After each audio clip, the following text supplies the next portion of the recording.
ఇది చాలా ఘోరం అండి. వాళ్ళు కూడా చేయరు, మమ్మల్ని కూడా చేయనివ్వరు. ఆల్రెడీ అనౌన్స్ చేసినటివి, నొక్కినటివి బటన్ ఇవన్నీ ఈ రోజు కుట్రలతో ఆపుతున్నారు. చాలా బాధగా ఉంది. చాలా మంది అడుగుతున్నారు మమ్మల్ని. మేము ఇదే సమాధానం చెప్తా ఉన్నాము. ఈ రోజు కూడా టీడీపీ వాళ్ళు ఒక వ్యక్తితో కలిసి ఈసీకి చెప్పి కేసు పెట్టించి ఆదేశాలు ಹೊರడించి మరలించి ఈ రోజు మమ్మల్ని అందరినీ ఆ 5 సంక్షేమ పథకాలు ఆపి బాధ పెడుతున్నారు. చాలా మహిళల సంక్షేమ పథకాలు గాని, విద్యా దీవెన మన పిల్లలతో గాని, రైతు బాంధవులు గాని, ఈ 3 వర్గాలు చాలా సఫర్ అవుతున్నాయి. చాలా దారుణము.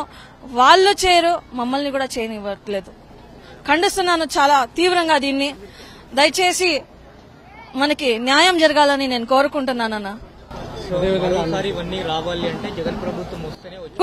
మళ్ళీ మన జగనన్న వస్తేనే మన సంక్షేమ పథకాలు మనకి అందుతాయి.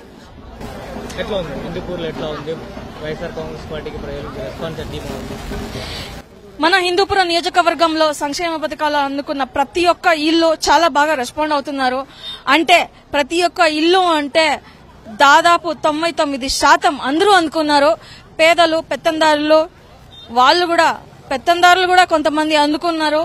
అదే కాకుండా పార్టీలు తేడా లేకుండా కూడా సంక్షేమ పథకాలు అందరికీ పోయినాయి. ఈ రోజు కొంతమంది అయితే మన సంక్షేమ పథకాలు చూసి వాళ్ళు వైఎస్ఆర్సీపీకి మద్దతు ఇస్తున్నారు. ఈ రోజు చాలా సంతోషంగా ఉంది. మన హిందూపురం నియోజకవర్గంలో చాలా ప్రజలందరూ మారినారు. చాలా సంతోషంగా ఉంది. ఈసారి మనకి 98% ఛాన్సెస్ ఉన్నాయి సార్.